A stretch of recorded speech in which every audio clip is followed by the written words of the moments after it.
Welcome to Didactic, Residency Edition, your podcast resource to survive and thrive in your psych residency.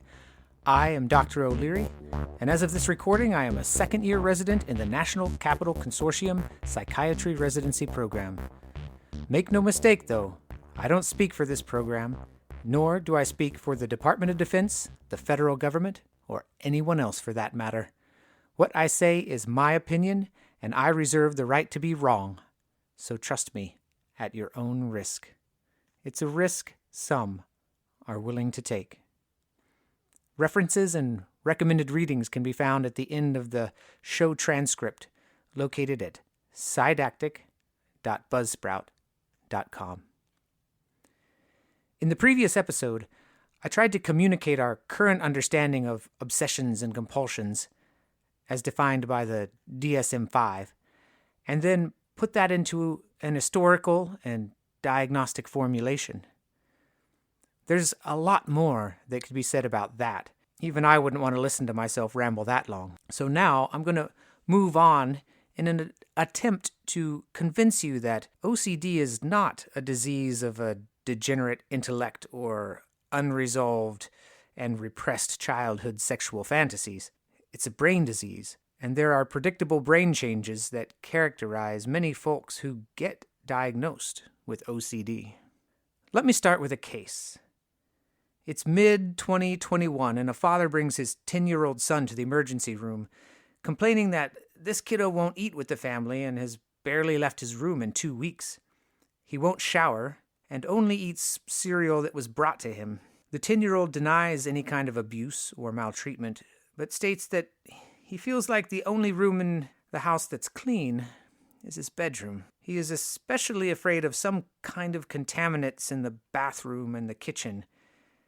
Hence, he won't eat with the family or take a shower. He knows this isn't normal and can't really articulate a specific fear, but also just can't help how he feels. Surprisingly, he's still willing to go outside and play, but much to the chagrin of his mother, when he comes back inside, he won't shower. Instead, he goes straight to his room. He has no problems in school whatsoever. No tics or abnormal movements have been identified. Dad says this has caused a lot of conflict, and now the patient is throwing tantrums when confronted by the family about leaving his room or eating foods other than cereal, and especially taking a shower. Here we have an obsession about contaminants in certain spaces. He has thoughts that something's not right in the bathroom or the kitchen, and it's related to some vague feelings that he can't really articulate well. He has avoidance and restrictive eating behaviors, but I haven't really given any clear compulsive behaviors. In fact, just prior to this, he had started washing his hands so often that a rash appeared, but now that he avoids sinks in the house, his rash has improved. His avoidance is causing him and his family significant distress, and is also time-consuming as he's stuck in his room and violently resists showering. He is aware that there is no objective evidence to support his feelings, but he just can't shake it. This is highly suspicious for OCD. As a clinician, and given his young age, you might also have the suspicion of something called pediatric autoimmune neuropsychiatric disorders associated with streptococcal infections, or PANDAS for short. Kids often get strep infection, so maybe this patient recently had a sore throat. Obsessions, compulsions, and tics are frequently reported with PANDAS.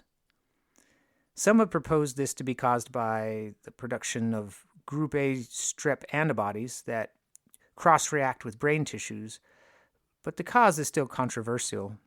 There are a couple other names describing similar syndromes. One is PANS, the other CANS. PANS is Pediatric Acute Onset Neuropsychiatric Syndrome, and CANS is Childhood Acute Neuropsychiatric Symptoms. These syndromes are distinguished from pandas by not being limited to group A strep infections, but instead are thought to be the result of some other identifiable trigger, either infectious, toxic, metabolic, etc. In all of these named entities, there is a high proportion of cases of either abrupt onset OCD symptoms or exacerbation of pre-existing OCD symptoms, among other things. The importance of these diagnostic categories is that they explicitly identify a biological process that is hypothesized to cause or worsen OCD. In these syndromes, there is an expectation that the symptoms may remit after treating the underlying cause or waiting for it to resolve on its own. What I want to highlight is that the symptoms of OCD in these cases are not conceptualized as thought disorders or problems with the patient's willpower, but as physiological brain disorders. There is increasing evidence from multiple sources that the brains of patients with OCD function differently than the brains of those without OCD. OCD has heritability estimates of between 35 and 50%, which means that we know a person's genetic material predisposes them to developing OCD, but something else in the environment often needs to be present as well. As an example, I've already mentioned pandas, but another result of acute rheumatic fever caused by group A strep is syndrome chorea, which often includes obsessions and compulsions along with other neuropsychiatric symptoms such as emotional lability, hypotonia, and of course, chorea. Even some ischemic strokes affecting the globus pallidus and the caudate have been shown to cause obsessions and compulsions. One of the circuits in the brain that has received a lot of attention is often called the orbitofrontal circuit, which is more broadly included in something called the cortico-striatal-thalamo-cortical circuit, which consists of connections between the cortical regions, such as the orbital frontal cortex and the cingulate gyrus. These also connect to the striatum, the globus pallidus, and the thalamus, and then feed back to the cortex, and can also involve the ventral medial prefrontal cortex. Let me back up for a second. When all we had were EEGs and CT scanners to look at the brain, only relatively large abnormalities of structure could be identified, and functional measurements were very crude. Then, fMRIs and PT scans came online, and previously hidden associations began to reveal themselves. In particular, increased activity in the orbitofrontal cortex, the anterior cingulate gyrus, and the caudate nucleus relative to control populations have been consistently found. In the future, we will be able to get more granularity at the cellular level, and then we'll really be cooking with gas. Particular treatments like glutamate-blocking agents and especially serotonin reuptake inhibitors have shown some efficacy in treating OCD and are thought, in OCD at least, to affect the cortico-striatal-thalamo-cortical or CSTC circuit, among other things. I'll talk about the efficacy of different treatments in the next episode, but to drive home the point that the CSTC circuit is a player in OCD, when all else fails, neurosurgery can help. Cingulotomy, anterior capsulotomy, or subcaudate tractotomy have been shown to effectively reduce symptoms, but slicing through circuits with cold steel is an extreme measure. Now that I've arrived at taking a knife to the brain, I want to try something new. I want to take you on an auditory journey through neuroanatomy so that when you end this podcast, you and I have synced our brain rhythms and created an enduring mind palace that provides a map, allowing us in the future to ride through the cortico-striatal-thalamo-cortical circuit anytime we want. Let's start by carving open the scalp of your forehead with an infinitely sharp knife. This fantastical blade also has no trouble scoring a large hole in your skull, revealing a tough outer coat. You carefully peel off the layers of the meninges, the dura mater, the arachnoid mater, and the pia mater. Below the pia mater, pulsating with every heartbeat, is the gray matter of the brain. Neighborhoods of neurons and glial cells packed together without much insulation. These neurons are busy receiving information from the thalamus, checking with their neighbors, then sending messages back, but not directly back to the thalamus. The signal hits quite a few processing centers on its way back. Miniaturize yourself and hop into the pulsating gray matter of that exposed cortex. We're going to catch a white matter train into the deep regions. The station we're looking for is the CSTC, cortical station, and the brain train you're catching is the glutamate express. It's going to be a bumpy ride, the conductor says. At first, the train seems to inch along, but as soon as you hit those myelinated white matter tracks, it's like cresting the high point of a roller coaster and you're plummeting down, lips flapping in the wind. This stop, end of the glutamate line, city of Putamen, in the county striatum, announces the conductor, and the train screeches to a halt. At this junction, you're presented with a choice. There are 2 tracks of the medium spiny class that carry loads of GABA to their destinations. These medium spiny class tracks are powered by the dopamine locomotive, or dopamotives for short. There is the D1 dopamotive and the D2 dopamotive. Both the D1 and D2 trains have lines that basically run loops through Striatum County.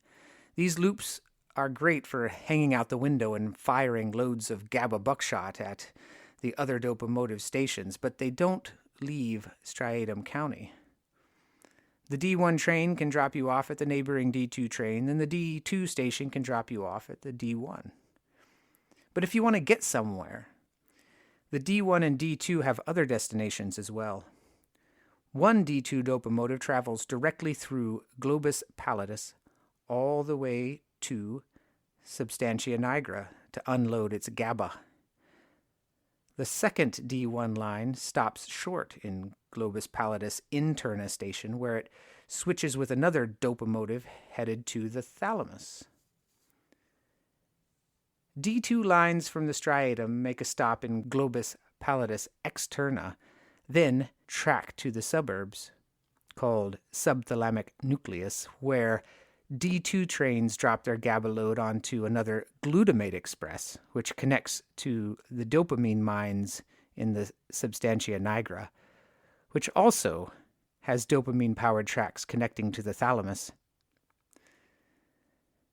In some indirect way, all tracks make it to the thalamus, where glutamate loads are sent back to both cortical stations and striatal stations. Are you confused yet? Let's spiral back out of the brain and hit some of the major points about the CSTC tract. Point 1. The tracks coming from the cortex and the thalamus use glutamatergic neurons to connect to the striatum. Point 2.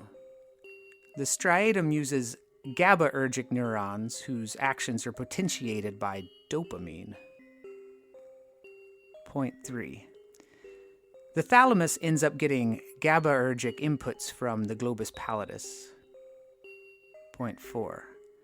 The thalamus sends out glutamatergic neurons back to the cortex and the striatum. Point 5. All of this is done to help coordinate our actions. If we take a look at a larger simplified map, we see that the tracks of the CSTC include loops within loops that carry either glutamate or GABA from one station to the next. The dopamine inputs help to determine whether GABA is delivered or not. Zooming in, there's a complex interplay of inhibition and excitement that results finally in some kind of signal from the thalamus back to the cortex, where the final decisions to act are located. In order for us to do anything, we don't just decide what to do. We also decide what not to do. The complex interplay of neurons in the CSTC is necessary both to initiate any action that we want and to inhibit actions that would interfere with that. In general, activation of D1 dopamotives facilitates movement initiation, and D2 dopamotives inhibits initiation of competing actions. If you start calling these medium spiny neurons of the striatum dopamotives, people are going to look at you funny. So to put that another way that's more neuroanatomically correct, activating D1 neurons has an overall downstream effect of telling the motor cortex, let's do this. Activation of the D2 neurons eventually tells the motor cortex, relax, dude. So if you're trying to extend your arm, you don't want to be flexing at the same time. You have D1 neurons saying, flex these muscles, and the opposing muscles are told by D2 neurons, hey, let it flex. Earlier, I mentioned some players in the cortex other than the motor cortex that seem to have some effect on the whole system of do's and don'ts. There's the orbitofrontal cortex and the ventral medial prefrontal cortex. If you also listen to my transcranial magnetic stimulation episodes, you may remember that the FDA has approved RTMS of the ventral medial prefrontal cortex to help relieve OCD symptoms. So stimulating part of the cortex can help to regulate the inputs coming back and help you to initiate actions or to say, hey, I don't want to do this. But that whole system in OCD is kind of janky. People with OCD most often know that they have already performed an action or that they don't need to actually do it. Your patient won't necessarily lack a memory of locking their car, but they just can't resist looking out the window and pushing the key fob for the 30th time just to see the lights blink on again. They know they've taken a shower for the 4th time today, but they can't shake the feeling that they need to do it again. The cortical regions are responsible for planning and initiating a call to action, and the subcortical regions are responsible for facilitating the action and how we feel about it. Any imbalance in this system can throw it out of balance, and neuroscientists are still working to understand just how this happens so we can know better what to do about it. I want to leave you with one more analogy of a complex system that was recently in the news.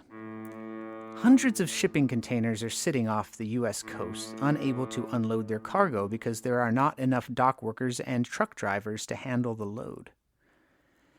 Manufacturers are waiting on essential parts and materials, but they're stuck. Piling up in the production lines are parts that need other parts to keep the line moving, but those parts aren't there because of a problem occurring 1,000 miles away. As a metaphor, OCD might be something like that. Thank you for imagining cutting a hole in your head with me today and jumping inside. In the next episode, I'll do something less spine-chilling and talk about treatments for OCD. I am Dr. O, and this has been an episode of Psydactic Residency Edition.